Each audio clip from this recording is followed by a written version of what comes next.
She's like, Damn. but if you decide to stay, then you shut up and you stay. Oh shoot. But if you want to do something about it, your other choice is to leave. But don't complain about things, because you know that's what you're choosing.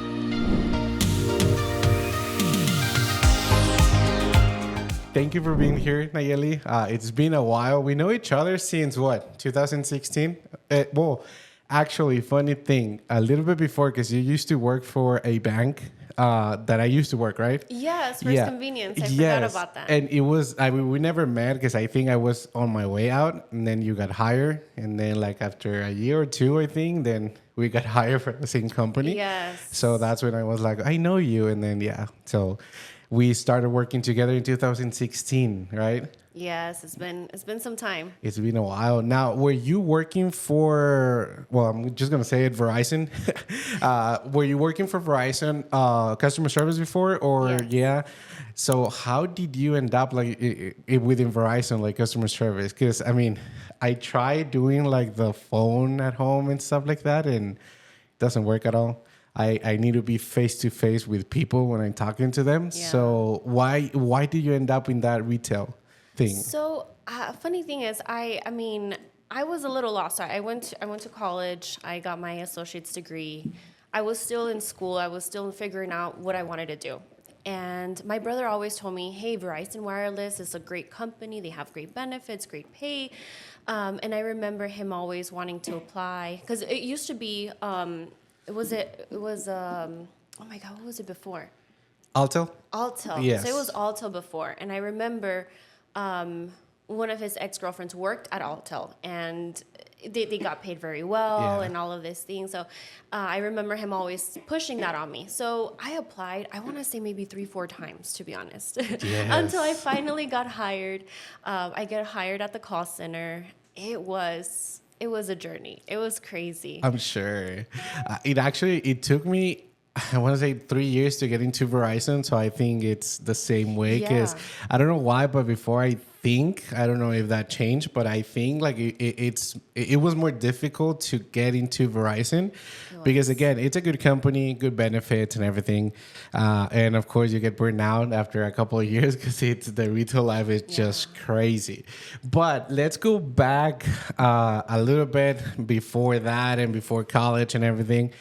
How was your like childhood and everything, like growing up? And the reason, actually, I'm so sorry. The reason that I brought you into the podcast, it's because you actually changed your life like completely. You are now into church, into God. Mm-hmm. You don't drink at all, right? If I get emotional, I'm sorry. No, you're I good. Get, like, very emotional and actually, and my mom is gonna be super proud of me. I have Kleenex there, oh, nice. So if you want to grab some, you're more than welcome to grab one. Yeah. Perfect. Yeah. And that's actually when I saw, I don't remember if you were, I think it was TikTok. Yeah, yes. It was through TikTok. Yeah. And you were saying like, hey, I don't drink anymore. I changed my life. I got into the church and God. And I do have friends. And I, as a matter of fact, one of my clients and good friends, Lauren, she is into church a lot every Sunday, and they go to service. So I've been like, okay, I've been getting more into that. Not like completely, because I don't go to church like every Sunday. But I do believe in God, right? But it was super interesting because, again, when we used to work together, we will go out and we will drink and everything, nothing crazy, but you will technically party, right? Yeah. And when I saw that TikTok, I was like, oh, sure, like completely changed. And actually, like, you look happier when you're doing your TikToks, when you're talking to people. And what I like, though, it's that you are trying to share that experience, right? That experience of why you are there now. And I would love for you to share your journey to how you got where you are right now, right? Yes. But let's go ahead and start like since the beginning, like since I was born. Yes, yeah, actually. 1992. And then it was May, right? It was May, yes. May what? May 7th. Yeah, because I'm May 19th. Yes. So in 92 as well. So that's crazy. Yeah. But okay, so how was like growing up, like in your household, your siblings, your parents, like what was that dynamic that you guys had at home? So I grew up, I grew up in the East Side, a little apartment, and I did have my mom and my dad, but my dad ended up getting arrested, deported, I would say, arrested because of, being illegal here in El Paso. And I remember I think I was like 9 years old when that happened. And that really affected me a whole lot because I remember, he was the one that would, show up sometimes to pick me up from school, and not to see that anymore was pretty traumatic, and especially because of my mom. And I'm honestly very thankful for my mom because she never spoke badly about him. She never was like, hey, your dad is a bad man, he went to jail. Like honestly, I don't even remember exactly what she mentioned to me. But it was just like, hey, he's not gonna come back, she just never really spoke bad about him, and honestly, I really appreciate that from her because I still love my dad, and I still respect him, and so growing up without my dad did have an impact in my life, and I've realized that, and I've healed from it. Because I used to always, I remember every birthday, I would always be like, I just want my dad to come back. And every wish, I was just like, I want my family back. Nice. And I grew up with that. And until I think he came back when I was like 14. So from 9 to 14. Yeah, it was quite some time. Yeah, and then I'm sorry to interrupt you, but were you there when he got deported, or were you at school? I was at school. Oh shoot! Yeah. So you didn't have the chance to be like, hey, Bye. like bye. Exactly. Damn. Okay. Yeah. So he's back at 14. I guess he fixed the papers and everything situation, or he would just hell yeah, No. there you go. No, he's a stubborn man because my mom was born here in the United States. And back in the day, everybody, like my grandma, was just very aware of the situation where, hey, you give birth in the United States, you cross over, give birth, and then you go back to Juarez, that was exactly, that was the way to do it. Exactly. So my grandma did that. All of my uncles and aunts, they were born here. I was born here. And my mom, when she met my dad, because my mom used to live in Juarez. Okay. So when my mom met my dad, he was also from Juarez, but didn't really tell her that didn't have papers. Oh, so she was just like, okay, we're going to get married. Let's do things legalized and everything. Because, I guess back in the day, you were able to marry somebody without papers. I don't know. I don't know how that worked, but yes, I figured like that would be the case. Yeah, so that was the situation. And my mom was like, well, yeah, let's fix your papers. Like, but he just never wanted to. I don't understand. Yeah. Mexican men, right? Yeah, exactly. They're just stubborn. I don't know. Damn. Okay. So then he's back at 14. Well, I imagine that you will call him or be in touch, right? But all my life, all your ever life. Since I was little, I used to write to him all the time. I remember I used to even send him like $1 bill, just be like, I didn't know. I was so little. Yeah. I didn't even know that was not accepted, and I would always they would return it back, and they're like, no, ma'am, you can't. Yeah, you can't, cannot you cannot be sending money like that. That's I'm all cute. sending him like little things. Yes. And I didn't know, right? Now, but I would go see him as well. So. When your dad came back, were you expecting that, or it was just like you went home and he was there all of a sudden, or you guys I was knew? expecting. Yeah, we were expecting him to be back. What was that feeling when you were able to actually hug him or kiss him and be like, hey, I have you face to face. It's not a call. It's not a text. Yeah, what was that feeling? It was so beautiful. It was, it's just like that comfort, that peace. It was very nice. Yeah. It was very emotional. And I remember even still when I saw him, I went to go see him in jail. Yeah. And I remember I was crying. I was little, you know, and I was just crying, and I just didn't want to leave. It was crazy. And it's crazy. It's wild because my brother did not experience any of that. Is your brother older? He is. We're 5 years apart. Okay. But still. 5 years. Damn. Okay. Yeah. So we're 5 years apart, and, you know, we would talk about it, you know, nowadays, and he's just like, I just feel like it's just so weird that you got so attached to dad and that you felt this certain way and I didn't. Yeah. I'm like, I don't know why, but I always felt the need to have my father in my life. Yeah. Now, what was going through your mom's mind, though? Like, because like you said, like your dad was the one that provides and everything, and now you guys don't have that figure at home, where she was like freaking out. She was like, "What I'm gonna do? I have kids. I have to pay. I figure like rent." What was that you noticed? Because of course you were 9 years old, right, at the time, and then 14 when he came back. But do you remember what was going through your mom's mind? Yes, of course. I mean, thankfully, my grandpa has always been in my Oh, life. nice. So my grandparents have been like my second parents. Okay. Ever since I was little, even when my dad was in the picture, we would always, every weekend, we would stay with my grandparents. Okay. So I grew up with my grandparents, and they would always take care of us. So when I was, I think, 10 years old is when they bought our house here in El Paso. My Okay. grandpa was the one who bought us our Oh, house. nice. So I'm so blessed to have him in my life, and to have such a great figure, because if it wasn't for him, honestly, I don't know what I would do. I mean, Yeah. he's such a, I am so blessed to have him, like I said, and he's, ever since I was little, he's been working every day, Monday through Sunday. He has his damn. fruit store Okay. in Juarez, and he's just always in his business. Okay. And they live in Juarez, or They live in Yeah. Juarez. Okay. Oh, that's cool. That's cool. So, I mean, you are blessed to have them still in your life, right? They're still Yes. alive and everything. Yes. Perfect. That's great. Okay. So, I actually just a question that popped right now. When your dad came back, did because I know it was emotional, you guys reconnect, but in a way, it was like kind of awkward for you, or were you It was. don't know how like to react, or were you like, well, it's because you don't know me anymore? What was that feeling? Because I figure Yes. again, it was emotional, yes, because you wanted your dad back, but this was like years without your dad, so I'm pretty sure he missed school events, birthdays, everything. And I know the situation, not because he didn't want to show up, but how did you actually fix that? If you fixed it up to this date, but what was that process for you?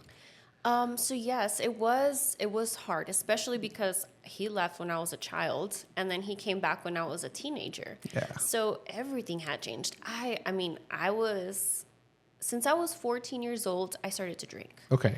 And a lot of it had to do with just covering my emotions, right? Back Okay. then, of course, I didn't know that. I just thought it was fun. It was Yeah. like, hey, I'm having fun. This is what my friends are doing. I would sometimes even ditch school to go drink. Like, Do you remember your first drink? Like, where was it? Or at the Yes, yeah? it was a party. Okay. Do you want to share that real quick? It was a party, and I remember, well, I mean, my first going out to drink, because I mean, when I was little, like maybe 11, Yeah. we're Mexican, Yeah, right? the Everybody classic has that, deal. yes, Hey, I'm in yeah, it. yeah, Okay, have a makes sense. beer. Yeah. Okay. But my first real party, like when Yeah. I was in high school, I think I was a freshman, and we go out, and it was, sophomores, juniors. So I think I'm super cool. I'm like, oh my God, this is awesome. And they were like, hey, there's jungle juice. Oh. Okay. They were like, there's jungle juice, but be careful. There's a lot of people that have been like getting really drunk. Okay. So I was like, I was new to all of this. And I Yes. remember being like, what? Like, okay, fine. And I just remember having that first sip, and then it was just like a blur. Yeah. Especially since you're so young and you don't know how to drink. Correct. Everything just, maybe even like after 2, 3, I was already drunk. Yes, that's crazy. Okay, now let's go back to the focal point, I guess. So, yeah, because two different Nayelis, like you said, you were 9, then he comes back, and then 14. So how do you guys cope with that? Yeah, so it was, honestly, it was tough. I felt like I couldn't really connect with him. I was in a different stage of life where I was being rebellious, Yeah. It was just like, I know better than you, don't tell me what to do type of situation. Me being a girl, I just didn't want that. And especially him just coming back. I remember one time I got home drunk. Okay. And he got so mad, and I was trying to leave my house. I was just like, I don't want to stay here. Like, I was just like, no, I don't need any of this drama. Like, who are you to come into my house okay. and then just, start to set some rules? Like, Yeah. no.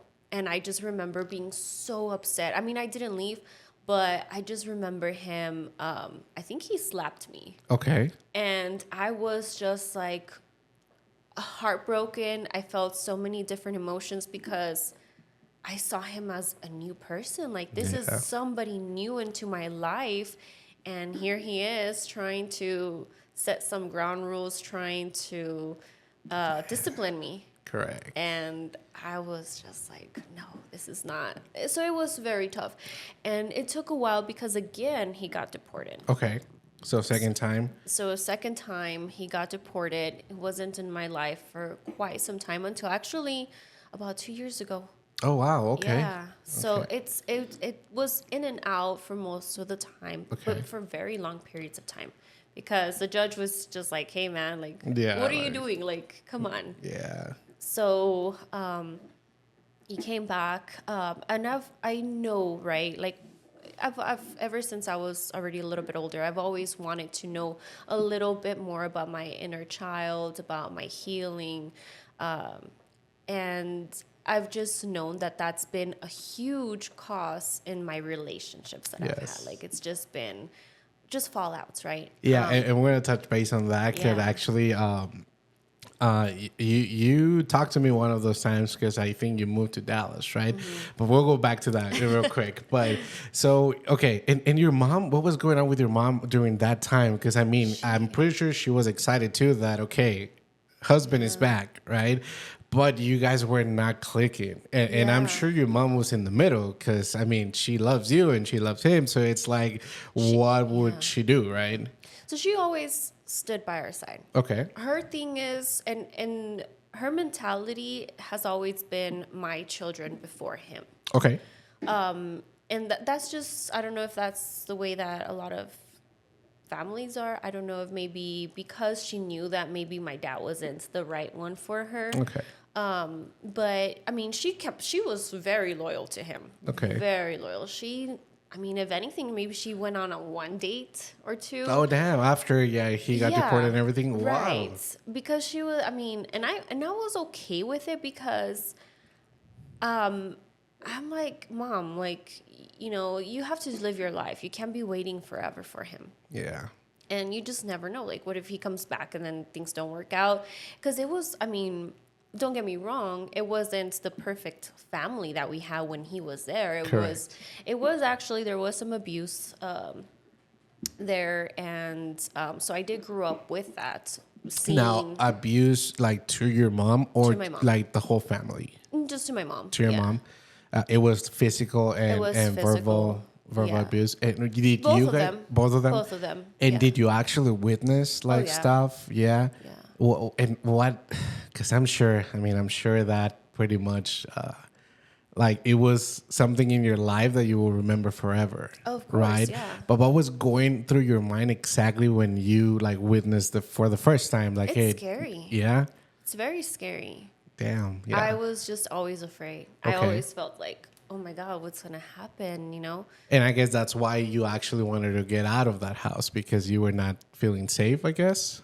Right. Yeah. I mean, when I grew up, right, when I started to drink and party and all of this in high school, I've reflected a lot back, and yes, I mean, nobody's perfect. Correct. And now I'm just so thankful, and I can't wait to have a family because I'm Okay. able to divert from that, right? Like, Nice. I want a clean slate where I'm able to have an actual safe environment for my family, where there is no physical abuse, there's no verbal abuse, because a lot of, I feel like, and this is, I'm sure maybe you can also can testify, but everybody as a Mexican, they're just like, they speak with their mouth, and it's bad words, and you're just like, sometimes you might not think that it affects you because they're saying ugly things to you, but it really does. Yeah. Like, it affects your self-esteem. Correct. It does.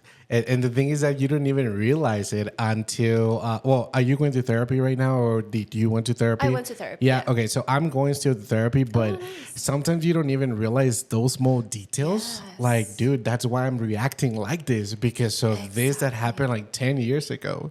It is just crazy. And you mentioned something about relationships right now, your autoesteem and everything. How did that affect you though when you started dating, when you started? Because again, I don't know if this was the case, but you saw what was going on at home, and maybe to a point you thought, well, maybe that's normal, right? That's normal. So what was going on when you actually got into a relationship and then serious relationships, and then you started to notice the same red flags, and it was like, oh shit, like maybe this is not the right relationship. Yeah, and it's exactly what happened. I thought everything was normal. Yeah. Like the bad words. And I feel like now that I'm talking about it, I feel like I was actually walking my dad's steps. Okay. Because my dad would drink. Not to where it was like an alcoholic every day type of thing, but definitely would drink quite a bit. My mom she never really drinks. Like it's rare to see my mom drinking. So complete opposites, but my mom has a very heavy, how do you call it? She just has a big persona. Like, Okay. she has a big personality where she stands on her feet and she's just like, you're not going to defeat me. Okay. Nice. And talks sometimes very badly. So, Yeah. Okay. so I grew up with that, and then I grew up with, the alcohol situation there. So combine those two and it's a bomb. Okay. So when I had serious relationships where I would live with the man, it was sort of like that. Yeah. Honestly, yeah. And it was not nice. I thought it was normal. That's exactly what I was going to, because again, I mean, I don't know every single relationship that you had, right? But the ones exactly the one that I know, it looks like you go all in when it comes to the relationship, right? You give more than 100%, and then stuff happens, and then you are like broken, and you are like, okay, what's wrong? This like, is it. Yeah. yes. And I was going to ask you like this, because again, I don't know all your relationships, but got to a point where you thought like, okay, it's me that it's failing. It's me that it's not putting 100% because of what happened with your parents. Exactly. Yes. And I've always blamed the other person. Okay. It was always like, well, it's because of this. It was because they didn't do this because of that. Until I realized it was me. Okay. On a lot of factors. Yeah. One, because of course I don't like to call it daddy issues, because I really don't think so, but it's more like attachment. Okay. I get very attached to somebody, and I was seeking for that comfort, that protection. Yes. Everything Makes that my sense. dad didn't offer me, that didn't give me, right? So I was looking for that. So when I didn't have that anymore, when they would leave, my world would fall apart. Yes. It was just like it was so painful that I was just like, God, like, what is this? Like, this can't be real. Yeah. And that's not good. Yeah, no, that's not good at all, because again, as soon as you find someone else, for the little details, you are like, okay, maybe that's the guy. Exactly. Right? Now, I want to touch base on 2020, because I know I did my little research, and I know 2020 was a year for you where you took big decisions, and I believe that's when you left Verizon as well, right? Yeah, so it was 2019. 2019, okay. 2019, a lot happened. Okay. So talk to me. What was going on in 2019, and what actually, because again, Verizon is a good job, guys. So if you live in El Paso and you work for a company like Verizon, even though sometimes I talk crap about them in my podcast, it is a good company to work for, good benefits, and the pay is really good compared to other jobs around here, right? Yeah. So for you to be like, you know what, dude, like I'm bouncing because it's too much, maybe, and I want to try to succeed in different areas of what I know I can. Yeah. What was that process for you, and then everything else that happened in 2019 for you? Because I believe it was like important moments that marked your life as well. Yeah. So Verizon was so good to me, honestly. It really was. And I don't know if you remember, but I wanted to leave to Phoenix. Yes, I do. So I've always wanted to leave El Paso. That's always been like on my bucket list. It was just like, I need to leave El Paso. I want to go see what's out there. Yeah. And unfortunately, I wasn't able to get the job with Verizon in Phoenix, right? So I was disappointed. There was, I felt like with Verizon, too many things had already happened where I was like, I'm comfortable right? I bought a house in 2019. Okay. Business was not going that well. Okay. I was on the business side. Correct. Business was, up and down. So my commission was not the same as it used to be. It was quite a change. And I was just like, if anything happens, right? Like, Yeah. it is what it is. And I met this guy. Correct. I met this guy through Instagram. We connected. We hit it off. I went to go see him in Dallas. And I was like, all right, this is it. This is what's wrong with me, right? I go back to my traumas, my comfort, my deluluness. Now, so it was just through Instagram, no friends in common, nothing. It was just like, he just had me. Instagram. Oh, shoot. Okay. I have been following him for a while. Oh, okay. Yeah, Okay. I have been following him for a while. Have you guys met before? No, or no, never. Everything through Instagram? I didn't know how he looked in person. Oh, shit, okay. We did FaceTime, but I did not know. I had never ran into him. And I mean, he is from El Paso. Okay. But he moved to Dallas. I believe he was there already for like a year and a half or so. So it was recent that he had moved as well. And And it was that's just when like, you moved to Dallas. Well, how long did it take you to actually move to Dallas? So I went to go see him November 7th, which I remember because it was my mom's birthday. Nice. I flew out there, and then I was just like, I love him. Like, I was like, this guy is the one I'm going to marry. Okay. Like, he's everything I've wanted. I come back. I fly out maybe 2 weeks later. And then I'm like, okay, well, this seems like a good place to live. I was like, shit. I don't want to do a long distance relationship. He was like, yeah, me neither. He's like, so what are you going to do? And I was like, well, I love you. So, yeah, let me see what I can do. Okay. There was no way to transfer for Verizon. Yeah, no. And I was just like, okay, I'm just going to move. And that's Sold it. my house. That's It crazy. Yeah, you literally- sold your house. Yeah, it happened in December. I want to say like before the end of December is when I made the move. Okay. Yeah. That's crazy. By like December 10th, I was just like, So everything pretty much happened 2 weeks in. within 2 months. Yeah. Damn, A that's month, actually. Well, yeah, because damn, that's crazy. Exactly. Now, you told your mom, and what was your mom reaction? Oh my God. My mom, you know what? She was on my side. Okay. She was on my side. My brother was the one that was. Oh, yes. So me and my brother have had an amazing bond for a while now. Okay. I think ever since I turned like 21, I moved in with him a few months, and our bond just became so close, especially since he had my nephew. Yeah. So he was more like my father figure. Correct. You know, he's the one that stepped in the plate and took over that. And he was so upset. I remember one time we went to go watch a Cowboys game. He already knew that I was going to leave, and he was so upset he got off the car. No way. He was just like, you're doing the wrong thing, blah, blah. He got off the car, and I was like, my heart. It was heartbreaking because, I mean, I love my brother. So, what was that thought? Because I'm not gonna go into details, but we had a situation like that at home, where, because technically you had to decide to a point, like, okay, in this case, right, your brother or this guy, that your brother has been in your life for like ever, and this guy within 2 months, right? Right. So, why did you actually went with this guy? Because I followed my heart. Okay.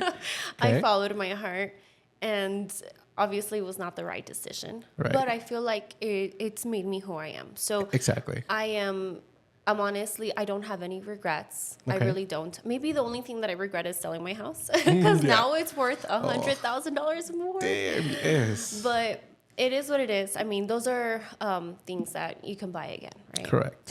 It's money comes and goes. Correct. So, but the experiences, the lessons that I've learned, I cherish those. Like, I really do. Damn, because I remember, because I moved to Phoenix, and then that's exactly when you actually got into the business side of Verizon, because I think my spot was open.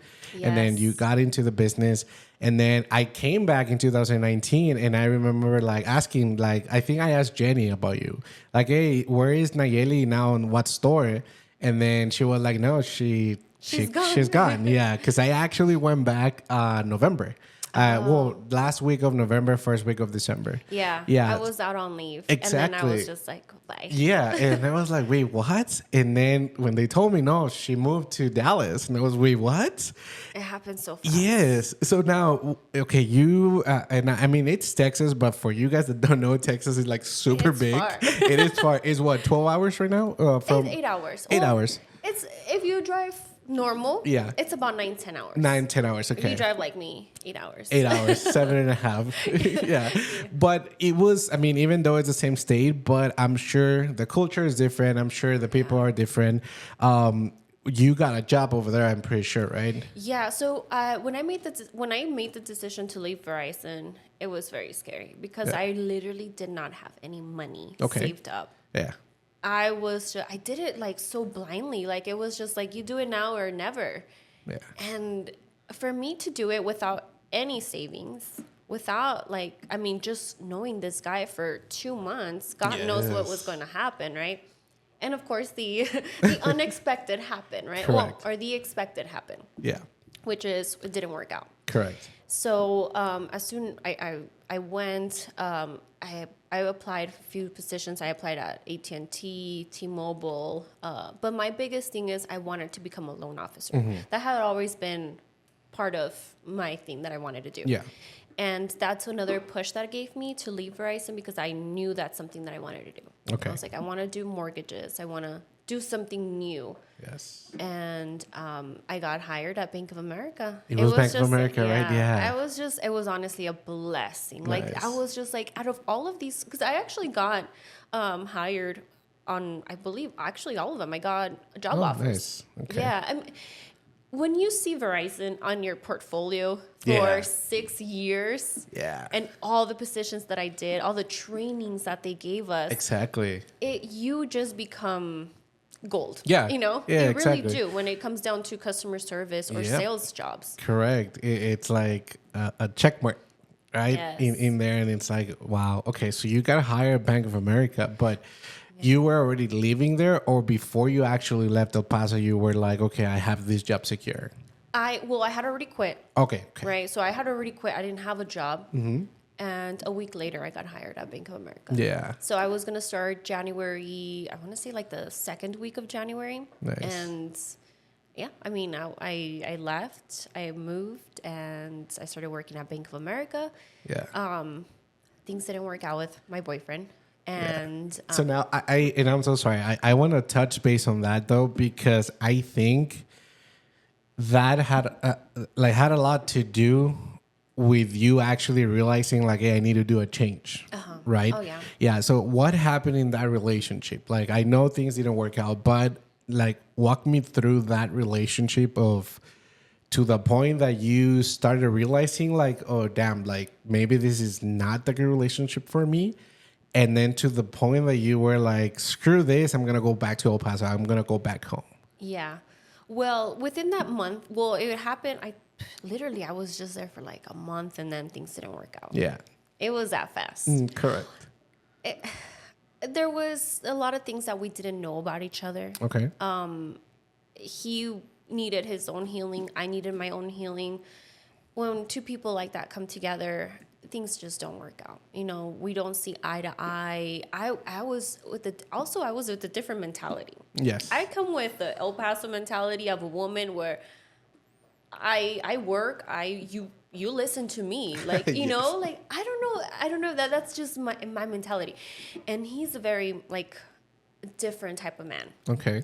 where it's like, oh no, like I am the one who decides things, like you run things by me, you know. Oh, wow. I'm the Okay. bus driver. I just could not see eye to eye with that. I Yeah. was just like, you're crazy, like you have problems. Yeah. And what's wild is that I became very submissive now. Okay. Where now and especially with the walk of God that I've had, I understand and I know that me as a wife, as a future wife, I am going to, one, of course, submit to God and to be submissive to my husband. Yeah. And my husband comes before anybody else. Okay.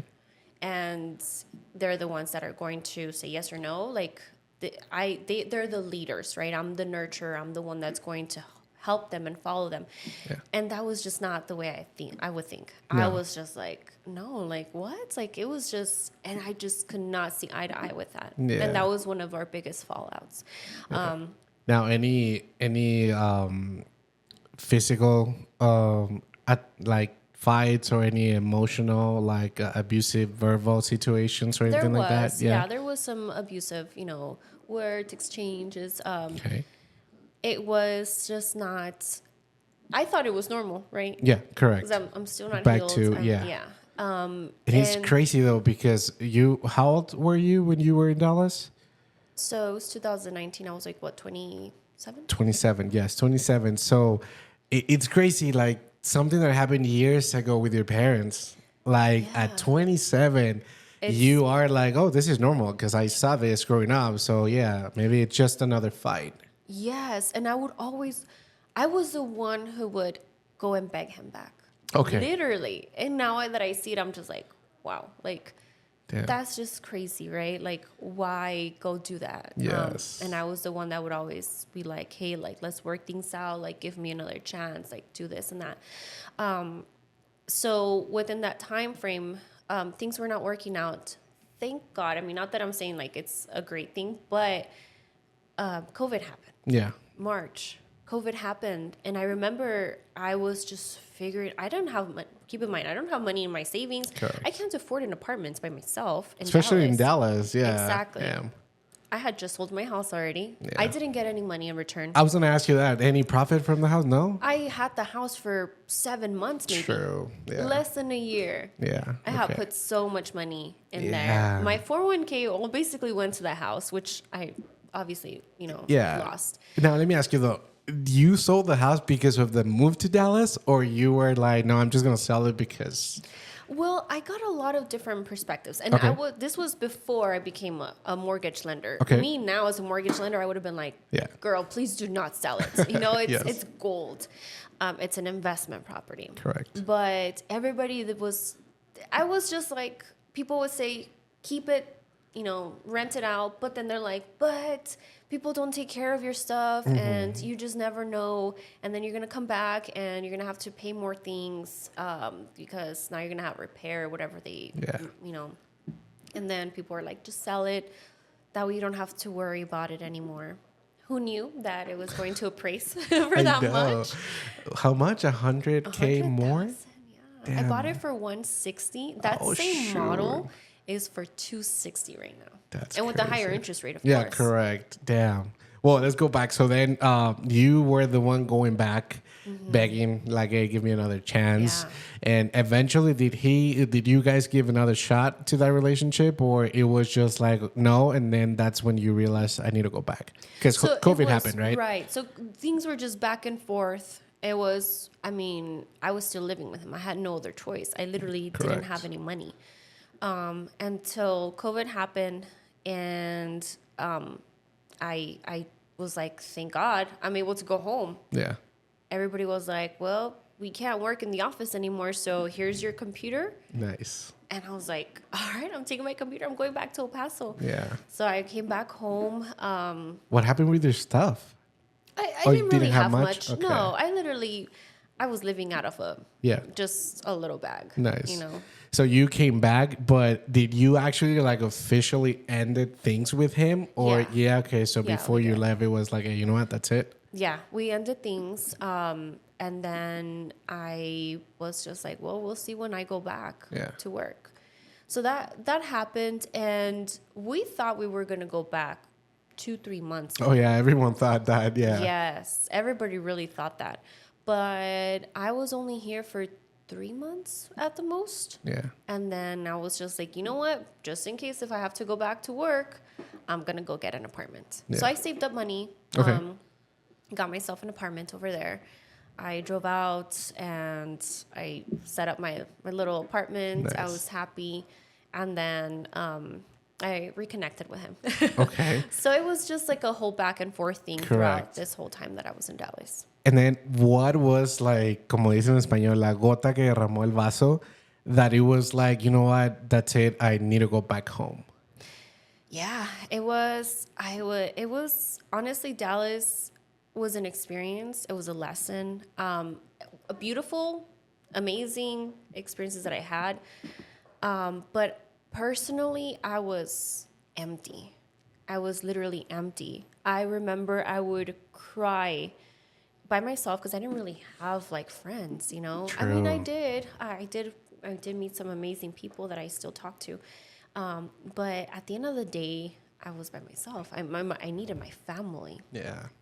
And I don't know if it's a Mexican culture thing, but because also when I moved to Phoenix, I was like, even though I made friends and still friends that I talk to as like right now, but there's something about family that if you don't have them there, it's like, dude, like They're I'm your alone. support. Yes, They're exactly. your everything. My mom is my best friend. There you go. Yeah. And so I would talk to her every day, you know. And Did your mom know about all the abusive thing that was going on? yeah, she did knew. And what was like any advice from her? Or be like, hey, like, She was very supportive, always on my side, and Okay. always just like, Nayeli. And this is the biggest thing, and I always tell my friends because now I'm like, wow, it's so impacting. She's like, you can continue to complain about him, continue to complain about him. Nothing's gonna change shit. unless you do something about it and you leave. Damn. She's like, but if you decide to stay, then you shut up Yeah. and you stay. Oh, shoot. But if you want to do something about it, your their choice is to leave. But don't complain about things because you know that's what you're choosing.